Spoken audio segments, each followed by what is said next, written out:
조금씩 더워지는 즈음 잘 지내고 계신지요? 오늘은 사사기 7장 1절부터 8절까지의 말씀을 살펴보겠습니다.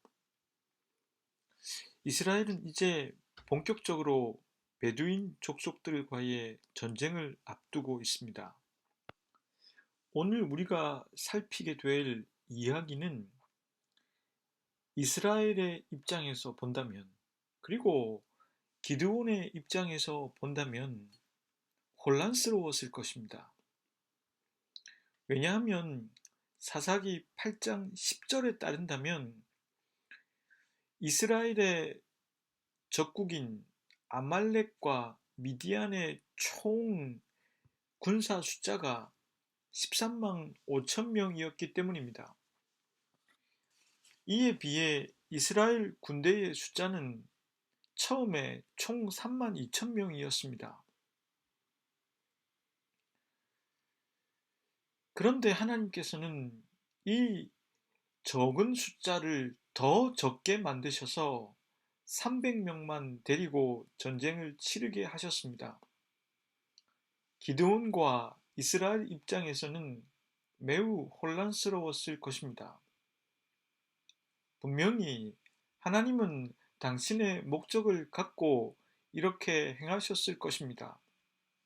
오늘은 이 점에 대해서 생각해 보겠습니다. 우선 본문의 내용을 스토리로 정리해 보겠습니다. 양털 한 뭉치에 이슬이 맺히고 맺히지 않고로 하나님께서 함께 하신다는 것을 확인한 기드온은 이스라엘 군대를 거느리고 아침 일찍 하롯셈 곁에 진을 쳤습니다. 미디안은 북쪽 모래 언덕 아래 골짜기에 진을 쳤습니다. 여호와께서 이렇게 말씀을 하셨습니다. 내가 거느린 군대의 숫자가 너무 많다. 이대로는 내가 너희의 손에 미디안을 넘겨주지 않겠다. 왜냐하면 너희들이 나를 아는 채도 않고 너희 힘으로 승전했다고 으스댈 것이기 때문이다. 이렇게 말씀하신 하나님께서는 기드온에게 지금이라도 무서워 떠는 자들은 돌아가라고 말하라고 지시하셨습니다. 기드온은 지체하지 않고 하나님 주신 말씀 그대로 전했습니다. 그랬더니 총 3만 2천 명의 군사 가운데 무려 2만 2천 명이 돌아가고 1만 명만 남게 되었습니다. 그런데 이번에도 여호와께서는 기드온에게 다시 말씀하시길 아직도 군인이 많다. 모두 물가로 데리고 가서 사람을 추리겠다고 말씀하셨습니다. 그러면서 하나님께서 덧붙이시길 너와 함께 가는 사람이라 해도 내가 일러주는 사람만이 너와 전쟁을 치르게 될 것이라고 하셨습니다. 기드온은 남은 10,000명의 군사들을 물가로 데리고 갑니다. 그리고 그들이 물을 각기 마시도록 했습니다. 그것은 여호와께서 일러주신 것에 따른 것이었습니다. 이스라엘 군사들이 물을 마시는데 개처럼 핥아먹는 사람들을 따로 세우고 무릎을 꿇고 물을 마구 들이키는 자들은 따로 세우라고 하셨습니다. 군사들을 물을 마시는 모습으로 분류해 보니 혀로 핥아먹는 자는 300명이었고 나머지 9,700명은 무릎을 꿇고 물을 마구 들이켰습니다. 여호와께서 기드온에게 말씀하셨습니다. 나는 물을 핥아 먹은 300명으로 너희를 구원하겠다. 나는 이제서야 미디안을 네 손에 붙이겠다. 나머지 군사들은 모두 제 고향으로 돌려보내라. 기드온은 9,700명이 가지고 있었던 단지와 뿔나파를 거두어 들였습니다. 그리고 그들은 집으로 돌려보냈습니다. 이 이야기를 가지고 저는 다음 세 가지를 생각해 보고 결론적으로 말씀을 정리하면서 생각을 해 보도록 하겠습니다. 첫째 생각은 이스라엘과 기드온은 지금 어떤 마음으로 전쟁에 참여하고 있는가 하는 점입니다. 우리가 간과하지 말아야 하는 것은 성경은 기드온의 두려움에 대해서 묘사했다는 것입니다. 그는 베두인 족속이 두려워 몰래 타작을 하던 사람이었고 바알의 제단과 아세라 목상을 회파할 때에도 백주의하지 못하고 밤에 했던 사람입니다. 그는 자신을 부르시는 하나님 앞에서도 자신을 부르시는 분이 하나님이라면 확증을 달라고 요구했던 사람입니다. 또한 본격적인 전쟁을 앞두고도 양털 한 뭉치로 하나님의 확정을 두 번이나 요구했던 사람입니다. 하나님께서는 그런 기드온에게 계속적으로 확증을 보여주시면서 그가 두려움을 넘어 하나님의 실제를 믿도록 하셨습니다. 하나님께서 기드온에게 알려주고자 하셨던 것은 하나님께서 함께 하심으로 두려워할 필요가 없다는 것이었습니다. 그런데 본문 1절 말씀을 보시겠습니다. 여룹바알이라 하는 기드온과 그를 따르는 모든 백성이 일찍이 일어나 하롯셈 곁에 진을 쳤고 미디안의 진영은 그들의 북쪽이요 모레산 앞 골짜기에 있었더라. 얼핏 보면 이 말씀은 이스라엘과 그들의 적들이 지정학적으로 어디에 위치해 있는지를 밝혀주는 것으로 보입니다. 물론 실제로 그런 지리적 의미를 알려주고 있습니다. 그런데 본문을 쓴 저자는 그 지리적 의미를 넘어서서 우리에게 뭔가를 알려주려고 하고 있음을 알 수 있습니다. 기드온과 이스라엘 백성들이 진을 친 곳은 하롯셈 곁이었습니다. 하롯이라는 단어는 본문 3절에 나오는 어떤 단어와 거의 동일한 의미를 지니고 있습니다. 제가 본문 3절을 읽어 볼 터이니 여러분들께서는 이 하롯이라는 단어가 3절에 나오는 어떤 단어와 그 의미가 동일한지 찾아보시길 바랍니다. 이제 너는 백성의 귀에 외쳐 이르기를 누구든지 두려워 떠는 자는 길르앗 산을 떠나 돌아가라 하라 하시니 이에 돌아간 백성이 22,000명이요 남은 자가 10,000명이었더라. 정답은 바로 3절에 나오는 두려워 떠는 입니다. 그러니 사사기의 저자는 의도적으로 이스라엘이 지금 양 진영으로 대치하고 있을 때 두려워했다는 것을 하롯이라는 말을 통해 표현해 주고 있습니다. 사사기 8장 10절을 통해서 우리는 그 두려움의 연유를 알 수 있습니다. 그때에 세바와 살문나가 갈 곳에 있는데 동방 사람의 모든 군대 중에 칼든 자 12만 명이 죽었고 그 남은 15,000명 가량은 그들을 따라와서 거기에 있더라. 이 내용은 이스라엘이 전쟁에서 승리한 뒤의 기록입니다. 그런데 이스라엘의 적인 미디안과 아말렉 연합군의 숫자가 13만 5천 명에 달했다는 것을 적고 있습니다. 엄청난 대군이었던 것이지요. 하나님께서 보여주신 양털 한 뭉치의 확증을 갖고도 기드온과 이스라엘이 여전히 두려워했던 것이 무엇인지 우리로 하여금 알게 해줍니다. 그것은 적의 군사 숫자였습니다. 기드온과 함께 싸우기로 한 이스라엘 군사의 숫자가 32,000명이니 그 수는 적의 숫자의 4분의 1도 되지 않는 숫자입니다. 그러니 기드온과 이스라엘이 두려워했음은 당연한 것입니다. 하롯이라는 단어의 뜻과 3절에 나오는 두려워 떠는 자들은 고향으로 돌아가라는 말을 통해서 전쟁을 해보기도 전에 이스라엘에는 이미 사기가 떨어져 있었다는 것을 알 수 있습니다. 두려워 떠는 자들은 돌아가라. 그 말을 듣고 고향으로 돌아가 버린 사람이 2만 2천 명이나 되었으니 우리는 그들의 사기가 얼마나 떨어져 있었는지 알 수 있습니다. 이게 당시에 전쟁을 치루어야 하는 이스라엘의 상황이었던 것입니다. 둘째 생각은 남게 된 300명은 다른 군사들에 비해서 나은 면이 있었기 때문에 남았는가 하는 것입니다.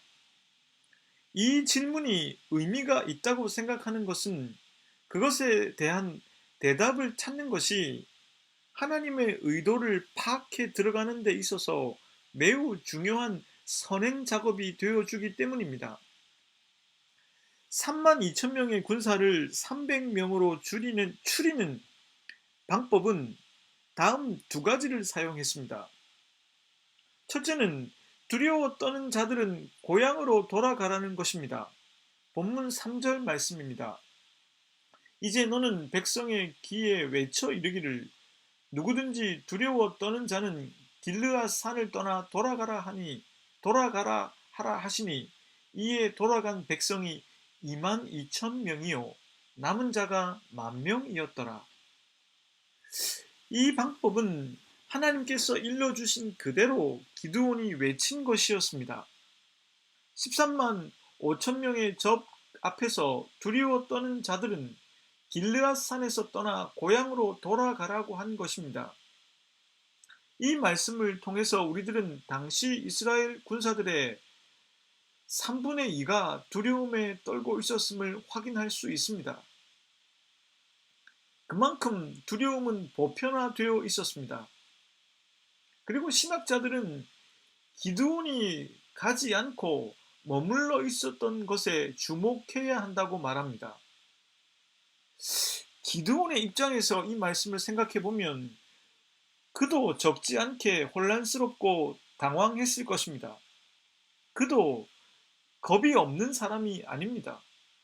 그의 두려움은 성경에 노출되어 있습니다.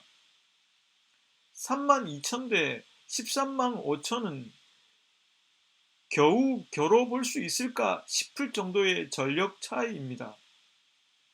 그런데 하나님께서는 그것도 많다고 하셨습니다. 그러면서 두려워 떠는 자들은 고향으로 돌아가라고 하셨습니다. 두려움을 가진 기드온은 그럼에도 불구하고 떠나지 않았습니다. 그가 책임자인 탓도 있겠지만 그는 두려움 가운데서 떠날 수 있는 기회를 이용하지 않았습니다. 하나님께서 사용하신 이 첫 번째 추리는 방법은 군사들의 체력이나 전투력, 나이, 신장 등이 고려된 것이 아니었습니다. 그런 것들을 고려해서 소수 정예를 선별한 것도 아니었습니다. 두려움 가운데서도 혼란스러움 가운데에서도 고향으로 돌아갈 수 있는 기회 가운데에서도 가지 않은 사람을 선별한 것입니다. 둘째 방법은 남은 10,000명의 군사들을 물가로 데리고 가서 물을 먹는 자세를 가지고 추리는 것이었습니다. 물가로 가서 물을 먹을 때 한 부류는 마치 개가 물을 핥아 먹는 것 같이 마시는 부류가 있었고 또 다른 부류는 무릎을 꿇고 물을 마시는 자들이 있었습니다. 대다수의 사람들은 무릎을 꿇고 마셨습니다.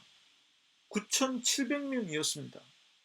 그런데 300명은 마치 개가 물을 마시듯 그렇게 물을 핥아 마셨습니다. 하나님께서는 300명만 데리고 이 전쟁에 참여하고 나머지 9,700명은 고향으로 돌아가라고 하셨습니다. 저는 이 방법이 강조하고 있는 것은 인간의 특별한 능력에 따라서 사람을 추리지 않았다는 것이라는 점입니다. 물을 개처럼 핥아 먹는 사람과 무릎을 꿇고 마시는 사람이 그 능력에 무슨 차이가 있겠습니까? 그런 해석을 시도하는 것은 저는 자연스럽지 못하다고 생각합니다. 여기에서의 포인트는 인간의 능력이 아니라 소수이어야 한다는 점입니다.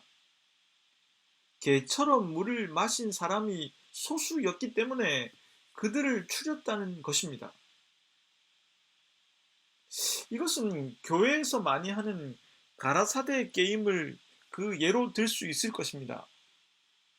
보통 이 가라사대 게임은 상품을 주거나 다수의 숫자를 소수로 줄일 때 하는 게임입니다.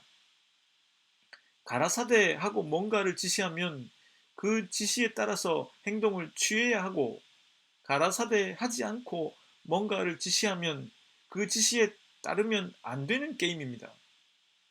다수의 사람들이 가라사대 하지 않았음에도 행동을 취합니다. 그러면 여지없이 탈락하고 맙니다. 그런데 이것이 그 사람의 능력에 따라서 그렇게 된 것이라고 아무도 말할 수 없을 것입니다. 마찬가지로 지금 물가에서 물을 마시는 방법에 따라서 사람을 추리는 것은 소수이어야 하기 때문입니다. 하나님께서는 13만 5천의 대군에 맞서는 이스라엘 군대의 숫자가 소수이길 바라셨던 것입니다.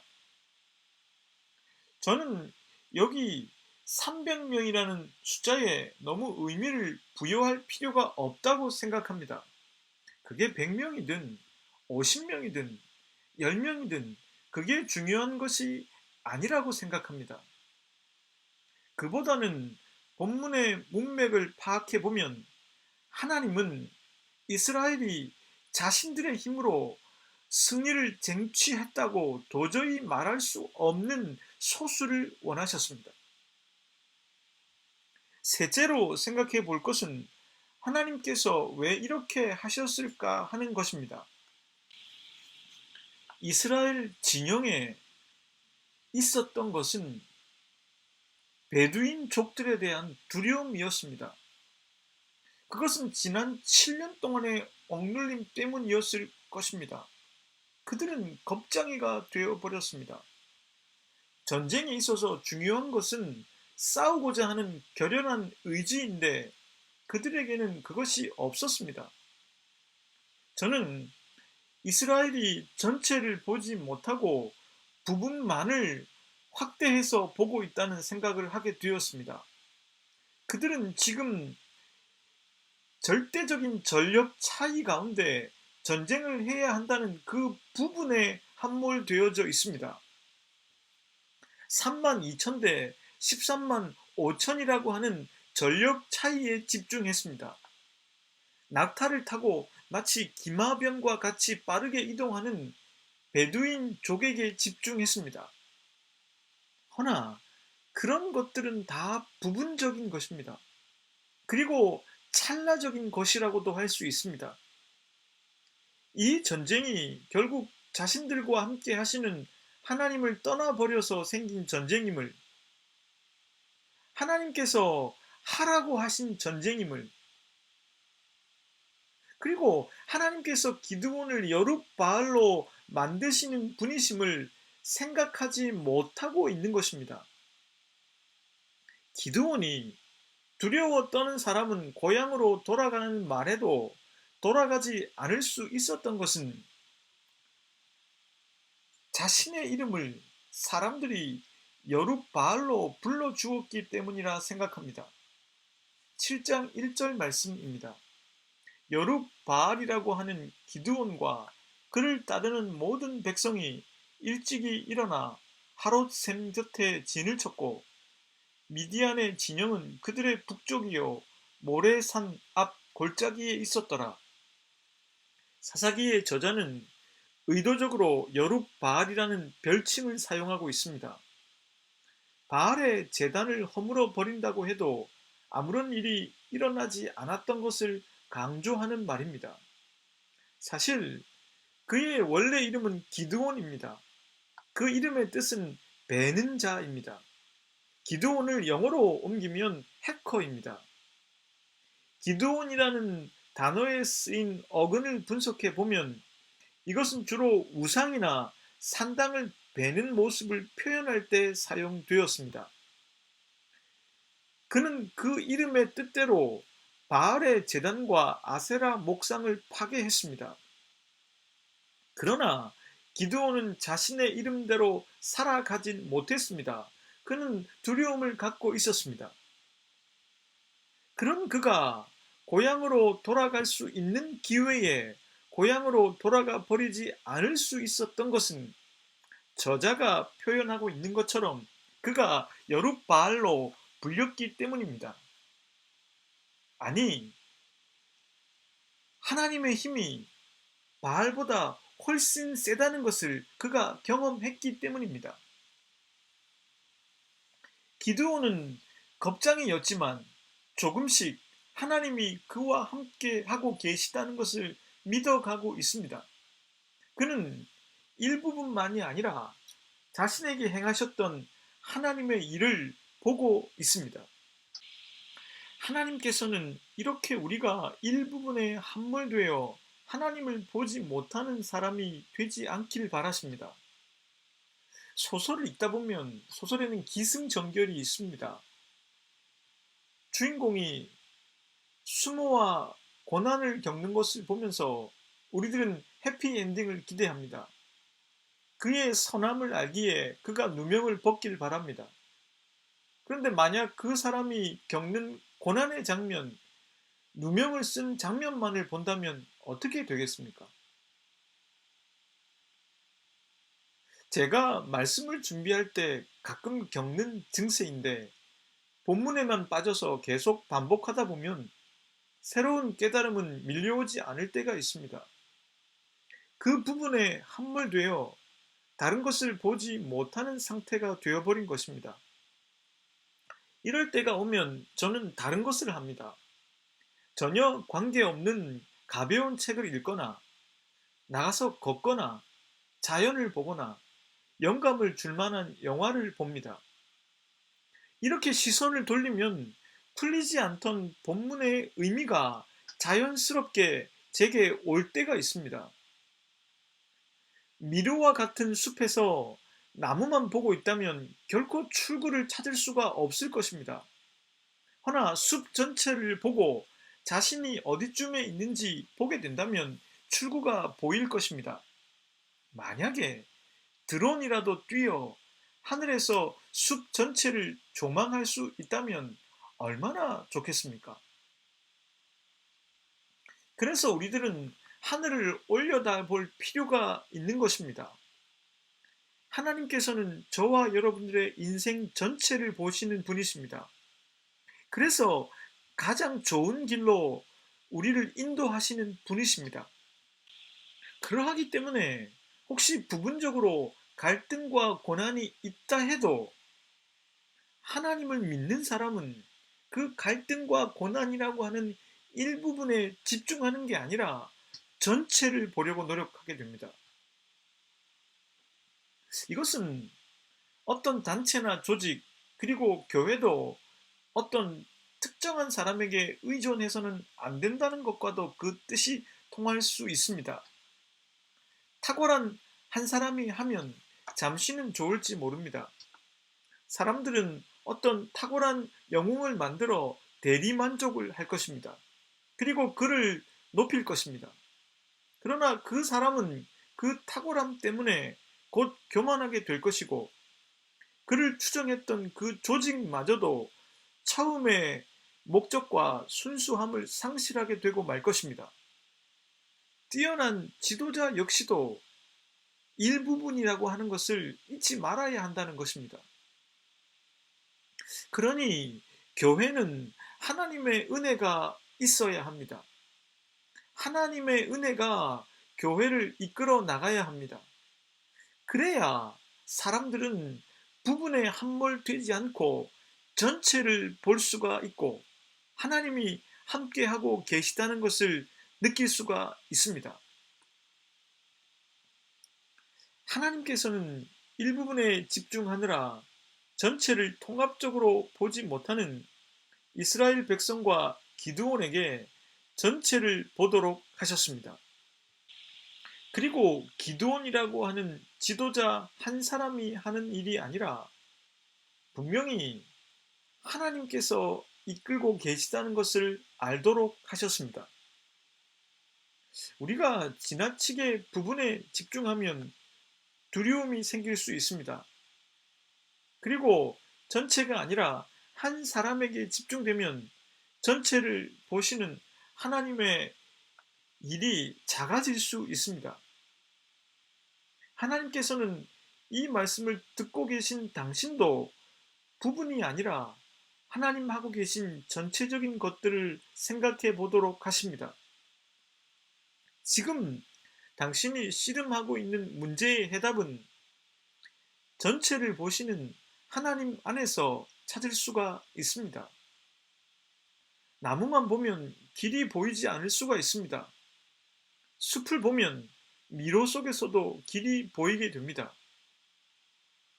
함께 기도하겠습니다. 하나님께서 왜 13만 5천 명이라는 대군 앞에서 이스라엘 군사의 숫자를 줄여 나가셨는지 그것을 생각해 보았습니다. 그리고 기드온이 용맹하고 뛰어난 지도자의 모습과는 달리 겁을 내는 사람인지 그것도 생각해 보았습니다. 당신께서 주신 이 생각들로 저희 자신을 바라보게 됩니다. 현실에서 당면한 문제를 놓고 씨름하느라 정작 우리들의 인생 전체를 보고 계신 하나님의 마음을 놓치지 않길 기도합니다.